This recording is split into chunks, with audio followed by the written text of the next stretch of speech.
This is the story of what happened when Peppa Pig's family went to the beach for what they thought would be a normal day. But sometimes, the most dangerous predators wear the most innocent disguises. It was a sunny day when the pig family arrived at the beach. Peppa was building sandcastles when she noticed strange footprints in the sand. Clear impressions of sneakers leading directly from the ocean onto the beach. "Daddy, look at these footprints," Peppa called out.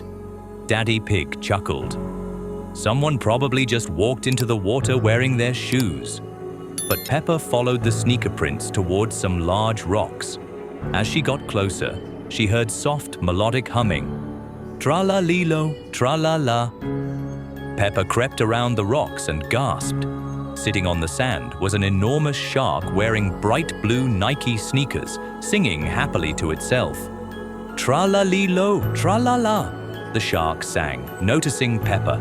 It grinned with rows of sharp teeth. "Hello there! Want to play?" Despite her fear, Peppa found herself playing beach ball with the creature, watching as it skillfully kicked the ball with its sneaker-clad fins. "You're really good at this," Peppa laughed. "Tra-la-lilo, tra-la-la! I love to play," the shark sang back. That evening, a loud knock echoed through their house. When Daddy Pig opened the door, there stood the shark, still wearing its blue sneakers. "Hello, I've come to visit. Tra-la-lilo, tra-la-la," the shark announced, pushing inside and making itself at home. The shark squeezed through the doorway and began devouring everything at the dinner table. Plates, food, even the tablecloth. "What on earth is happening?" Mummy Pig exclaimed. "I was hungry. Tra-la-lilo, tra-la-la." It sang with its mouth full. From that day forward, everything changed. The shark decided to stay and established new rules. Everyone had to wear sneakers and sing tra-la-lilo, tra-la-la throughout the day. The shark took over Peppa's bedroom, forcing her to sleep on a mat. One night, Peppa and George tried to sneak out, but the shark was waiting at the door. "Where do you think you're going? Tra-la-lilo, tra-la-la, nobody leaves my family." It sang menacingly, dragging them back inside. The house transformed quickly. Windows were sealed with thick glass, water filled the lower floors, and a sign appeared reading, "Danger, aggressive shark inside." Neighbors would walk by and hear singing from inside, "Tra-la-lilo, tra-la-la."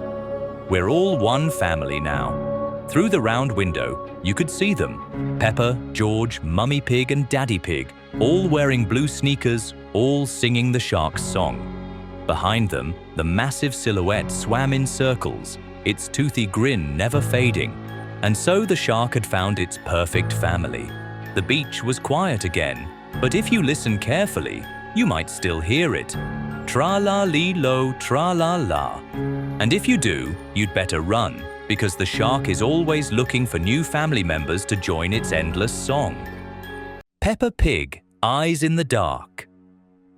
In the pig family's house, an unusual silence reigned. Lately, George had hardly spoken to his sister. He no longer played with his dinosaur, didn't ask for bedtime stories, and didn't laugh the way he used to. Instead, he spent long hours sitting at the table by the window, clutching a pencil. Sheets of paper were scattered everywhere, on the floor, on the chair, even by the bed. All of them were covered with the same strange symbols, circles with short lines, resembling eyes. "George, what are these drawings?" Peppa asked cautiously. Her brother slowly turned to her. His gaze was unusual, heavy, and somehow too grown up. "You'll find out soon," he whispered, and bent over the papers again. Peppa felt her little hooves grow cold. George was becoming more and more withdrawn, as if his attention was fixed on something she couldn't see. One night, when they were both already lying in their beds, Peppa noticed that George wasn't asleep. He sat right on his sheets, staring at the ceiling. His eyes shimmered strangely, reflecting the moonlight. But there was no warmth in that gleam. It felt as if a bottomless depth was hiding inside them, one she could fall into. "George," Peppa whispered. He didn't answer. He only smiled, in a way he had never smiled before. The next morning, George's bed was empty. His favorite dinosaur lay torn to pieces on the floor. Above his pillow, on the wall, scratches had appeared. Symbols like eyes, as if someone had carved them with a sharp claw. "George!" Peppa called. But the room remained silent. She rushed through the house, searching for her brother in the garden, the kitchen, the living room. But George was nowhere. Everything around her felt too quiet, as if time itself had stopped. When Peppa returned to their room, her eyes fell on the large mirror hanging on the wall. Her heart froze. In the reflection behind her stood George. She spun around quickly. No one was there. But in the mirror, he remained, staring. His eyes glowed with a dim, sickly light, and his lips stretched into a smile. Peppa backed away, and then she noticed that next to George in the reflection sat Labubu. The toy looked almost the same as always, but its eyes flickered with a red glow. On its face lingered the same eerie smile as George's. "George is no more," came a strange voice from the mirror. It was low, drawn out, and echoed both in the room and inside her head. Peppa pressed herself to the wall. The surface of the mirror rippled like water. The shapes of George and Labubu moved forward, toward the glass. Their outlines became sharper, as if they were about to break through. "No!" Peppa screamed. She dashed toward the door, but suddenly froze. In the mirror, her own bed reflected as empty, and on it sat Labubu, very close now, with glowing eyes and a crooked smile. The mirror trembled, and the shadows nearly tore their way out. Peppa squeezed her eyes shut, unable to look. When she opened them again, the mirror was ordinary. The room was silent. Only George's bed remained empty. Later that night, when their parents had gone to sleep, Peppa sat on her bed, staring at the shelf where Labubu now stood again. He looked harmless, soft, and familiar. But now she knew the truth. His eyes were no longer lifeless buttons. In their dim glow flickered the same cold emptiness she had seen in George. And in the corner of the room, near the mirror, a crack was slowly spreading. It widened, as if something unseen was watching from behind the wall. Scary Peppa Pig episode that never made it on TV. Daddy Pig was in his study, engrossed in his newspaper. But the rustling of the pages sounded like dry, brittle wings. The antique globe on his desk spun slowly on its own, its continents shifting and blurring. A faint, musty smell filled the room. The ink on the newspaper began to bleed, forming strange, cryptic symbols. Daddy Pig seemed oblivious. The bookshelves appeared to lean precariously. A cold draft swept through the room. Peppa tiptoed to the study door. The familiar ticking of Daddy Pig \S watch had morphed into a slow, deliberate thumping. The air grew heavy. The symbols on the newspaper began to glow with a faint, sickly green light. Daddy Pig looked up, his eyes wide and unseeing. He spoke, but his voice was not his own. He gestured towards the globe, which now pulsed with the same green light. The continents on it rearranged themselves into a map of an unknown, terrifying place. The books on the shelves began to fall. The study was no longer a place of quiet contemplation. Peppa backed away, her heart pounding. The thumping of the watch grew louder. The green light intensified. Daddy Pig rose from his chair, his movements stiff and unnatural. The study door slammed shut, trapping her inside. The air grew thick with an unseen presence. The house was no longer a home, but a predator. The finality of her fate hung heavy in the air. The walls seemed to close in. There was no escape, no hope. Only the hungry silence and the unblinking eye of their doom. The house had claimed its prize, and the game was over. For now. Scary Peppa Pig episode that never made it on TV. Peppa was taking a bath, splashing happily in the bubbles. Suddenly, the water turned murky, then black, and the bubbles began to pop with a sinister hiss. She tried to get out, but her hands slipped on the porcelain, as if the tub itself was holding her captive. A pair of glowing red eyes emerged from the black water, followed by a shadowy, elongated figure. It reached out with a long skeletal hand, its fingers tipped with sharp, black claws. Pause 30 seconds. Peppa screamed, but the sound was swallowed by the gurgling of the drain, which had transformed into a gaping maw. The figure pulled her deeper into the black water, its cold embrace tightening around her. She could hear faint whispers coming from the water, calling her name, inviting her to join its watery grave. The bathroom grew colder, and the shadows danced around her, making the distorted figure seem to come alive. She closed her eyes, wishing it was all a dream, but the cold touch on her cheek told her it was terrifyingly real. Pause 30 seconds. When she opened them again, the water was clear, and the figure was gone, but her reflection in the mirror was not her own. It was the shadowy figure, its glowing red eyes staring back at her, a sinister smile on its face. She knew she was trapped. The house creaked and groaned around her, each sound a chilling reminder of the presence lurking within. She could hear faint whispers, carried on the wind, calling her name. The air grew heavy, and a strange, sweet smell filled the room, making her dizzy. She felt a cold touch on her ankle, and a shiver ran down her spine. Peppa knew she wasn't alone. Pause 30 seconds. The shadows in her room seemed to deepen, twisting into grotesque shapes. She could feel eyes watching her from every corner. The house was no longer a safe haven, but a trap.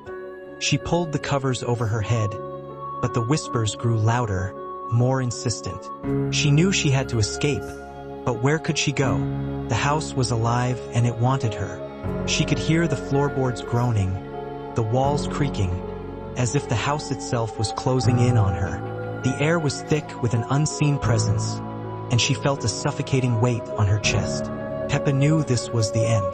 The last thing she saw before darkness consumed her was her own reflection, now completely transformed, its glowing red eyes staring back at her. It was smiling, and then nothing, just the silence of the house, waiting for its next victim. Scary Peppa Pig episode that never made it on TV. Peppa was playing with her toy train set in the living room. The train, usually so cheerful, began to make strange, clanking noises, and its lights flickered erratically. She tried to stop it, but it sped up, circling the room faster and faster, leaving a trail of dark, oily smoke. The smoke filled the room, making it hard to see, and the clanking grew louder, more menacing. The train cars transformed, their windows becoming empty, staring eyes, and their wheels grinding like teeth. Pause 30 seconds. Peppa stumbled back, her heart pounding. The train was no longer a toy, but a monstrous entity, chasing her around the room. She could hear faint whispers coming from the train, calling her name, inviting her to join its endless journey. The room grew colder, and the shadows danced around her, making the distorted train seem to come alive. She closed her eyes, wishing it was all a dream, but the cold touch on her cheek told her it was terrifyingly real. Pause 30 seconds. When she opened them again, the train was gone, but the tracks were etched into the floor, glowing with an eerie green light. She knew she was trapped.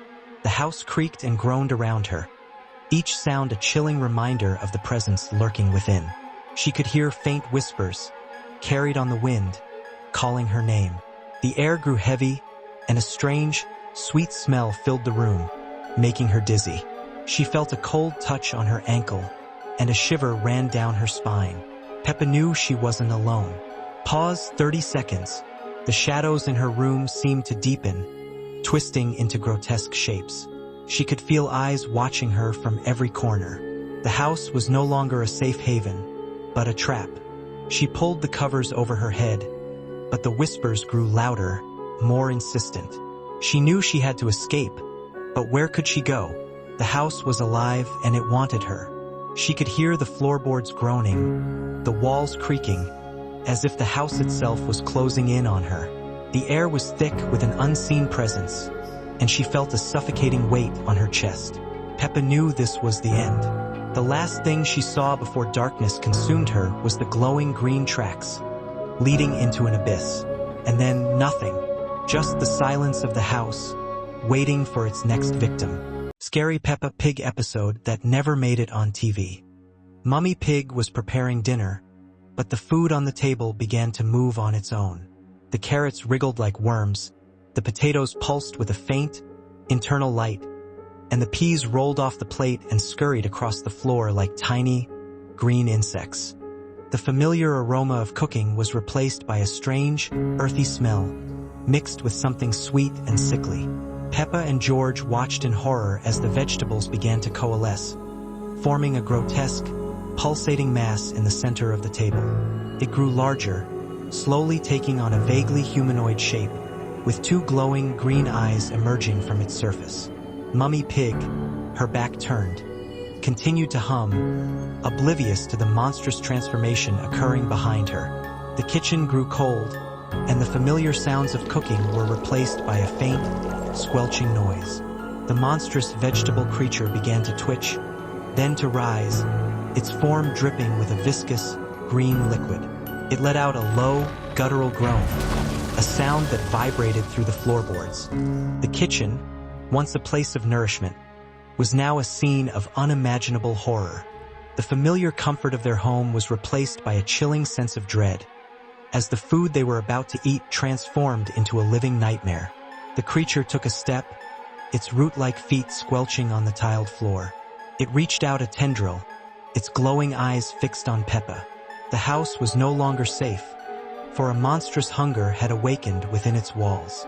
The familiar comfort of their dinner time had become a terrifying encounter with a sentient, malevolent entity. The food was alive and it was hungry. Scary Peppa Pig episode that never made it on TV. Peppa was helping Mummy Pig water the plants in the garden, but the flowers seemed to wilt and turn black as soon as the water touched them. The vibrant green leaves shriveled, and the colorful petals curled inward, revealing thorny, twisted stems. The soil beneath their feet began to crack and crumble, revealing not earth, but a dark, pulsating mass. A low, rhythmic thumping sound emanated from deep within the ground, like a giant heart beating. The air grew heavy with the scent of decay and something sweet, yet sickly. The familiar garden gnomes, usually so cheerful, now had vacant, staring eyes, their painted smiles frozen in a grotesque rictus. The garden, once a place of beauty and life, was transforming into a barren wasteland. The thumping grew louder, and the ground beneath them trembled. Dark, thorny vines erupted from the cracked earth, snaking their way around the wilting plants, their thorns dripping with a viscous, black liquid. The sun, usually so bright, was obscured by a thick, unnatural mist that rolled in from the edges of the garden. The sound of buzzing insects filled the air, but these were not ordinary bees. They were large, black, and their wings beat with an ominous hum. The garden shed, usually a place for tools, now seemed to pulse with an internal, sickly green light.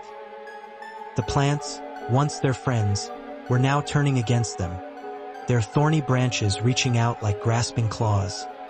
The garden was no longer a place of growth, but of consumption, slowly devouring everything in its path.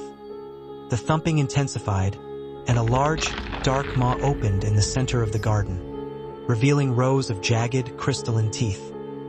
The house, their home, felt miles away, and the garden had become a living, breathing nightmare. Scary Peppa Pig episode that never made it on TV.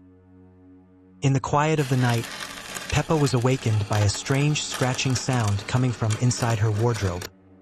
She tried to ignore it, pulling the covers tighter around her. But the scratching grew louder, more insistent. It was a rhythmic, deliberate sound, like claws on wood. A thin sliver of light appeared under the wardrobe door, pulsing with a sickly green glow. Peppa's heart hammered against her ribs. She wanted to call for Mummy and Daddy Pig, but her voice was caught in her throat. The wardrobe door creaked open, and a long, spindly shadow stretched across the floor, reaching for her bed. The air in the room grew cold, and the familiar, cheerful wallpaper seemed to peel away, revealing dark, damp stone beneath. The green light spilled out, casting dancing, distorted shadows on the walls. The scratching stopped, replaced by a low, guttural growl. Peppa could see two glowing red eyes in the darkness of the wardrobe, unblinking and malevolent.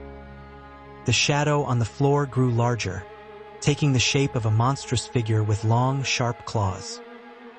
The smell of damp earth and decay filled the room. The figure stepped out of the wardrobe, its form shifting and indistinct, a creature of nightmare.